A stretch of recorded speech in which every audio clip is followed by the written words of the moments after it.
Welcome to our stock analysis video. Before tayo mag-start sa stock analysis natin, let us first check the Philippine Stock Exchange Index. For my analysis, gumagamit ako ng weekly time frame and support and resistance and also Darvas box. So, looking sa chart ni PSEI, it seems that the sentiments of the market traders is on the downtrend dahil dito sa breakdown ng candle sa lower box ng Darvas box. If ever magtuloy-tuloy yung downtrend nito, ang susunod natin na kailangan batayin is itong support niya sa 5,800 levels. So otherwise next week bumalik ulit sa loob ng Darvas box yung candle. So critical itong 5,800 level na to. Itong 5,800 level na to kasi ito yung looking at the bigger chart, mapapansin natin na dito sa area na to nagsusupport yung market. And dito, ayan, may support siya dito. Usually pag tumatama siya ng 5,800, nagkakaroon ng bounce, nakaka-recover si Philippine market. Otherwise, ayun nga, pag bumaba pa siya sa level na to, pag nag-breakdown pa siya dito, mas malalim pa yung susunod na pupuntahan ng market. So, up until here, ito. Yan, ito yung pinakamababa niya na pwedeng puntahan. From 2020 pa yun. 5 years ago. Yun. So, let's see next week kung paano yung magiging sentiment ng market, especially with the current issues the Philippines going through. So, let's proceed naman sa stock analysis natin. And for today's video, ang i-analyze natin is Synergy Grid. Synergy Grid and Development Philippines.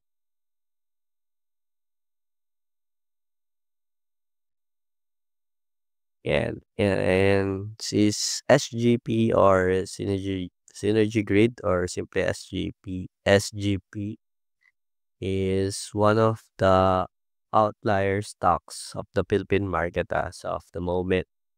Yun, despite of the downtrend of the index, this stock moves positively.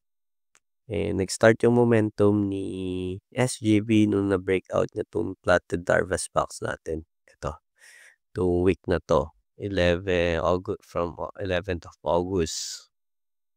And then from this breakout, yun, 3 weeks siya nagkaroon ng move pataas. Yun. After the breakout, the next week nagkaroon siya na almost 5% up. Then, on the current week, yun, umabot siya as high as 12% last week yun.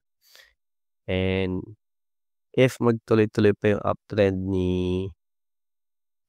move ni SGP, pwede siyang umabot hanggang sa 16 pesos resistance level. Itong 16 pesos na pwede siyang umabot dito sa area na to, 16 pesos. Ito yung area na to dito sa top ng candle na to. And dito yung na-plot natin na susunod yung resistance. Yun. Ito yung level na pwede magkaroon ng consolidation muna dito or need i-break ni SGP para magtuloy-tuloy yung uptrend movement niya. Ayan, pag na-break niya to, ayan, it's either yan ma-break niya yan, magkaroon muna ng consolidation, yan, taas baba dyan, or magtuloy-tuloy yung pagtaas niya pag na-break niya yan.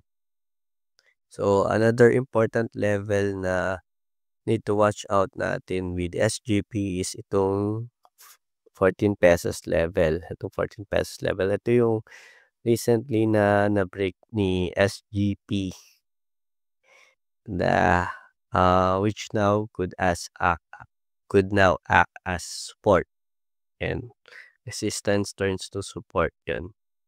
Potentially yan pag bumaba naman siya dito sa ₱14 possible hindi magtuloy yung uptrend niya 'pag and 'pag bumaba naman siya dito sa ₱14 puwedeng hindi magtuloy yung uptrend niya and magkaroon ng reversal. Otherwise, yun magkaroon muna din ng consolidation dito sa area na 'to up until the market decide whether it will continue to go up or to go down. So, let's see in the coming days if paano magre-react si SGP sa market. So, yun, if you find this video helpful, please do like the video, subscribe, and if may request kayo or suggestions or any comments, simply share your thoughts sa comments.